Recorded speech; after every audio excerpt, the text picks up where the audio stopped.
Gosh, hi Indy. Hello. Okay, I'm just gonna get right to it. So, congratulations on both Killer and the massive success of your debut single, Threads. How has life been since readjusting to like the pop star life of doing like interviews, music videos, and all that kind of stuff, like being in the limelight? Honestly, I'm ready for it.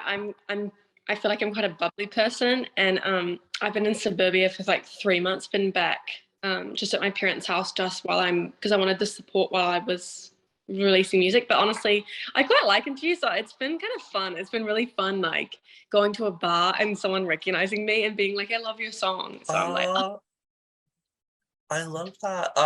So Killer is the new one now, and it has such like immaculate spooky season vibes. And I think you released the track at the perfect time. How would you describe what the song is about and what it personally means to you? totally. Well, I remember I wrote the song on the way to a really important session, and I was at the time feeling like quite a lot of anxiety about my career choice. I was quite young. This was about 2 years ago. And I guess the song to me is kind of about embracing like being your own worst enemy and the bad sides of yourself, because that's never really going to go away. And I mean, I personally feel quite a lot of pressure, like in the music world, and to prove myself. So I guess this was just an ode to embracing that like side that makes the imposter syndrome doubty Mm, side. So yeah, yeah. very relatable, like very relatable lyrics, I thought. The music video for Killer also releases in I think just 1 hour from now, right? I'm pretty Yeah. sure. That's so exciting. I've already seen it and I absolutely adored it. How would you describe the concept and overall vibe of the video? Um, well, I reckon police car sirens are kind of obviously the metaphor is like I'm a killer. Self-inflicted, doing bad stuff. Like there's a lyric that says, what is that? I think it's like in my mind I'm doing time, like turning anything. So it's like that recognition that you're a bad guy, right? Like one of the sides of myself. So I kind of wanted to really make it feel like, obviously for Halloween, like spooky season stuff, but I know the concept to me really is like that evil side of yourself. Mm, And yeah, and just honestly being your own worst enemy. So that's what I wanted to get across quite clearly in the music video, like, knives and a little bit of blood and sirens and latex and kind of sexy vibes. And also like yeah. it's all about yourself. It's fun. It's fun to write a song that isn't really about anybody else but myself. So when you have that creative license, you can kind of do whatever you want when it's in reference to your own self, I feel like. Yeah. And I just feel like we need way more Halloween songs in the world. Like we're very low on it compared to Christmas, so I just have to throw that out there. Also, I love the rings. They're so cute. Killing it. Also Threads, one of the best debut singles I've heard in a long time. I like reshared it on my Instagram story, and I have a friend like in radio, so your song did play on like an Arizona local radio station. Funny you say that, because it's been doing Triple J, it's been doing like well in Australia and New Zealand, but I saw on Twitter it was playing on like a Boston college radio, and I was like, I love that. And also Yeah, thanks. yes, I had to play it. It was the ASU Arizona State radio. So when you're walking down the street, it was playing. It was so good. What made you decide that it would be the song to introduce you into the world of music? Um, well, all the music is about my real life, and I actually wrote that song. It was the last song I wrote randomly, but I'd been working on the EP for a wee while, and I just didn't feel like there was. I felt like there was something missing, like the real heartbeat of the EP. And I wrote that, and I remember in the studio feeling afterwards, and I heard the song in my like tinny headphones. I just felt that that was the song. It felt like quite heartfelt and an accurate depiction of what it's like going through a messy relationship at 23. And I feel like a lot of people can relate to that, because when you're in your early 20s, I feel like love and lust and sex and everything, it's a little bit up and down, and like I don't know, that period of my life was very intoxicating, and I don't know, just that felt like the most me song initially, I feel like. So yeah. I love it. You're also an amazing poet and you've released like two entire poem books. So I wanted to ask, what is the process for you to like translate poems into music now? And how does that Um, work? Being honestly, when you're writing a song, you're sitting at the piano just talking. And poetry is very free. So I feel like you can say a lot more in poetry, but with a pop song, you have to craft it into cohesively into a structure. So honestly, I would just say that I initially actually write a poem and I bring it into the studio, and then someone like one of my songwriters will help me form a pop structure. But Mm, I don't really know. I think that uh, being just spilling out stuff and then going for what you're trying to say. The main thing for me is having an idea the night before of what I'm going to talk about, like something from my real life, whether it's like a friendship breakup or a fight or something like that. So you go in with a poem with keywords, and then it's a lot easier to translate it into a song, I think. no, I love it. And then you're a poet, so your lyrics are really good. So I wanted to ask also, like from either Threads or Killer, what is one of your favorite lines that you've written from either song? From Killer, it's you want me to be Alexander the Great, the pressure's on me and I don't want to break. Alexander the Great was the um, Greek, I think he was a Greek king. He was a pretty famous general, and he like took over the world essentially. And I love that reference. Think it's a really that the armor and the all that. I love that iconic kind of reference. So because it makes me understand that the pressure I've put on myself, especially with someone who is in the industry like my sister, who's such a lyrical genius. Um, it's kind of like a fun thing to remind myself that I will never be Alexander the Great, so may as well be myself, right?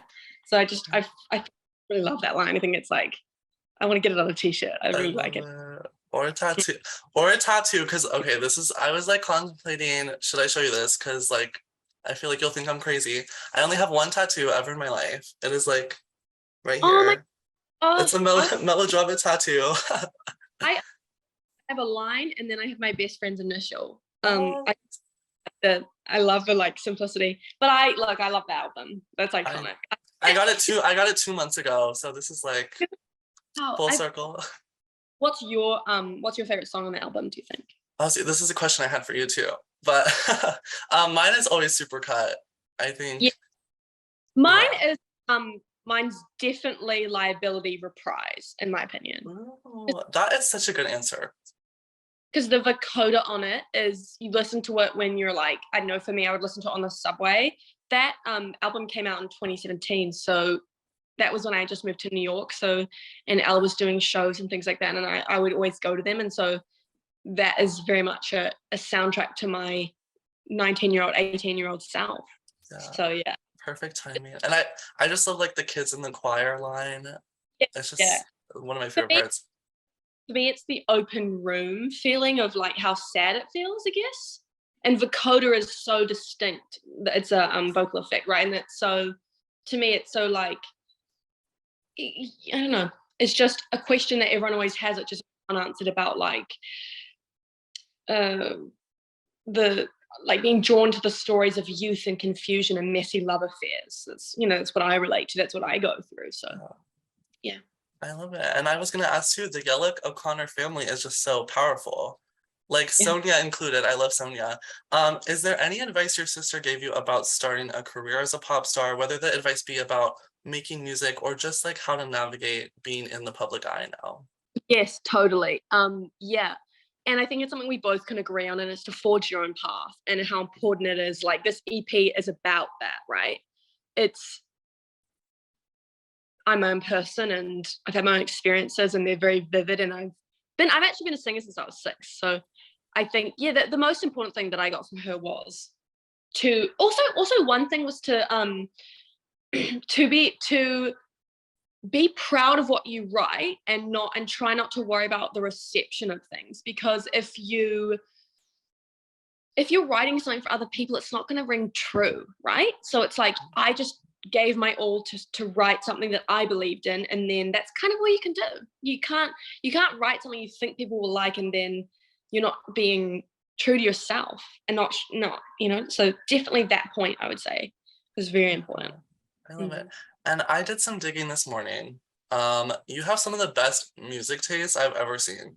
I checked out your fall tunes playlist.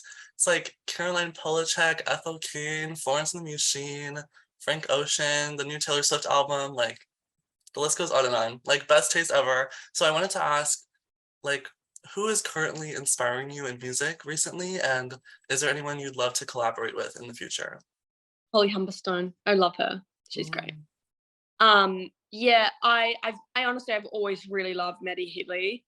He's just like I love him. But I spent a lot of time, definitely Holly Humberstone, because I saw her at the Bowery Ballroom, and the show was just, I was like a little bit tipsy, and the lights, it was just like she was doing everything live with these 80s synths. And I remember walking home feeling really inspired. So definitely her, and I'm trying to think who else. I mean, I really, really like Dijon. Oh my God. I really like him too. So probably those two. Yeah. I love it. I've also been stalking you on Twitter. So I know recently you tweeted that your next song, After Killer, is going to be a little bit of a crying song. Can you give us a hint at what the next release might explore or talk about? Of course.